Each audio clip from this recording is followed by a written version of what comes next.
Ladies and gentlemen, good evening and welcome to Canal Algérie's Midnight 30 Bulletin. To the headlines. The Council of the Nation adopts by majority the text of the Organic Law on Information in order to enshrine the freedom of press and to control the ethics of the profession.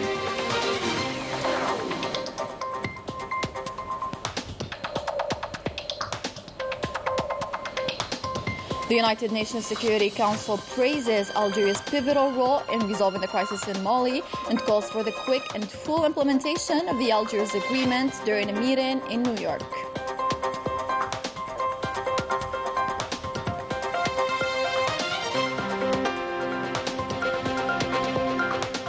A branch of the National Bank of Algeria obtains the accreditation of activity in Senegal, making the Algerian Senegalese Bank the first accredited public bank to operate abroad.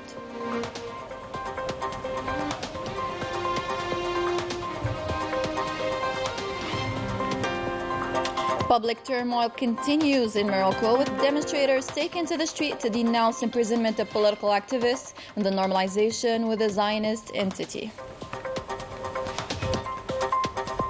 Welcome again. First in our news, and in order to strengthen the legal system with legislation that meets the international standards in force in the field of rights and freedoms, members of the Council of the Nation adopted on Thursday the Organic Law on Information during a plenary session chaired by the President of the Council in the presence of the Minister of Communication, Mohamed Bouslimani.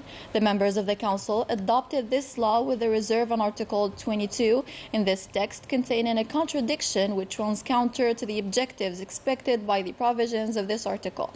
This law aims to enshrine the freedom, pluralism, and independence of the press and protection against all forms of abuse. The law also provides for the introduction of the declaratory regime, which is based on simplified application for the creation of media enterprises, instead of licensing a regime in force. The law provides for the creation of a regulatory authority for the written and electronic press. Additionally, it aims to create a High Council for Professional Ethics and Professional Conduct whose members are appointed or elected.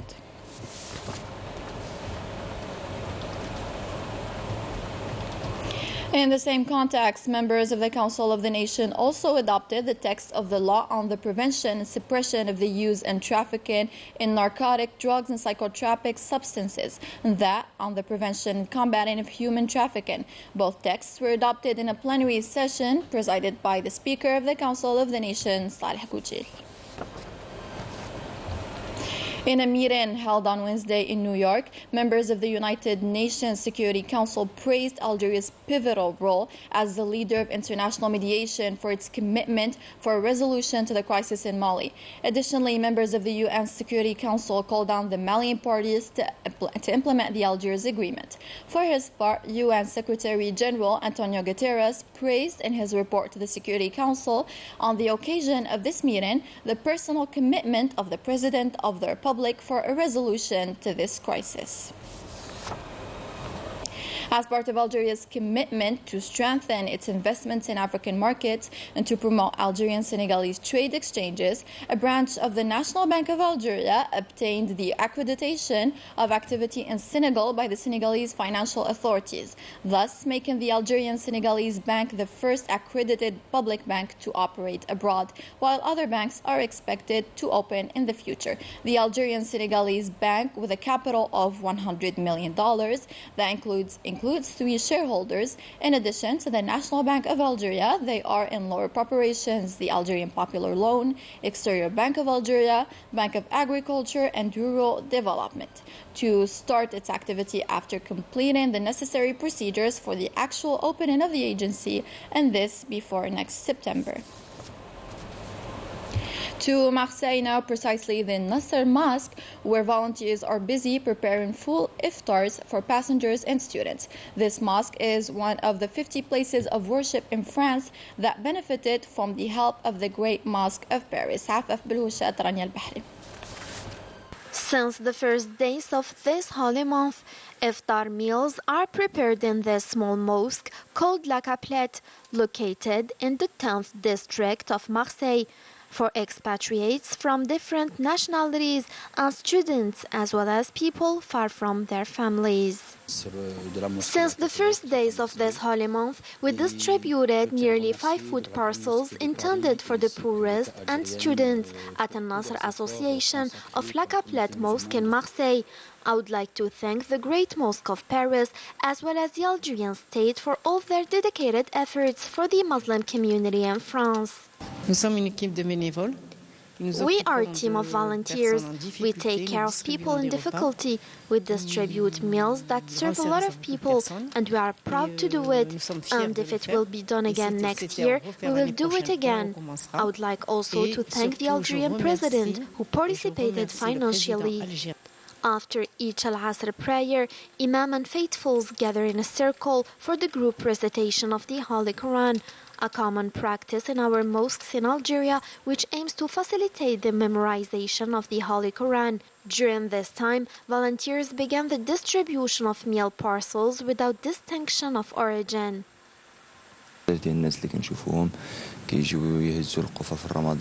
There are many people who come to get Ramadan iftar parcels, students or expatriates. We thank them a lot because they helped us too much. I was in Paris and I came here to Marseille. I always come to take my iftar meal from this mosque. Al-Nasr Mosque is one of the 54 places of worship in France, which have benefited from the help of the Great Mosque of Paris since the beginning of the holy month of Ramadan. Protests continue in France with different unions firmly rejecting the pension reform. Barnes' government is suspended until the Constitutional Council's announcement that will either approve or refuse this reform. Manal Amari. Despite the unpredictable weather, hundreds of thousands took to the streets in Paris as well as other cities in France to express their outright rejection of the retirement reform and the increase of the retirement age to 64 years old. The youth also took to the streets to protest against the pension reform and the repeated violent confrontations with the law enforcement during previous protests. High school students were beaten at their schools and during protests which took away their freedom. The long-awaited announcement of the Constitutional Council regarding the pension reform will be made on Friday. It is only one step for the leaders of the parliamentary left. How far will the President of the Republic go until he can't go anywhere within his own country without being called out by citizens and being questioned while traveling the Netherlands on the brutality with which he tried to impose this reform? The same position was displayed by the Inter-Union, which rejected the invitation they received from Emmanuel Macron. This country is in a very serious state, which concerns me a lot. We pled to Elizabeth Bourne a need to appeasement, so a step back from the reform. The number of protesters slightly went down compared to last Thursday. According to unions, there were about 400,000 in Paris. However, the rejection of this reform remains well-rooted within the French.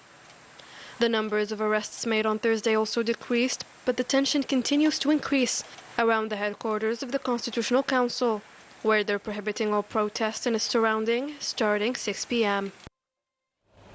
It is the same situation in Morocco, with popular anger and rejection of the current government's practices. Continued, 2 Moroccan political parties decided to form a common front against the government. Among their demands is the release of political prisoners and to end the normalization with the Zionist entity and corruption as well as tyranny. More details with Rani al-Bahri. Morocco lives on a daily basis to the rhythm of protests and demonstrations which spare no sector. Population, association, and political parties formed a common front. Their demands are linked in particular to the release of political prisoners, the withdrawal of normalization with the Zionist entity, corruption, and tyranny. The Democratic Left Federation and the Democratic Path Labour Party are calling for the release of all political prisoners in Morocco, to the cancellation of all forms of normalization, and the support of the Palestinian people in their struggle for freedom and independence. In a joint statement, the two parties request acts of the difficult political, economic and social conditions that Morocco is going through, which is characterized by an attack on the purchasing power of the Moroccan people through successive increases in consumer prices, Pegasus. These protests denounce the widespread corruption, monopoly, and speculation, stressing the need for joint action, especially the fronts, in order to achieve the objectives of the Moroccan people in terms of freedom and democracy. Moroccan judicial action attempts to intimidate media that investigated the Pegasus spyware case were easily swept aside. Both the French and Spanish justice made their decisions, as we will see in this report by Manal Ammari.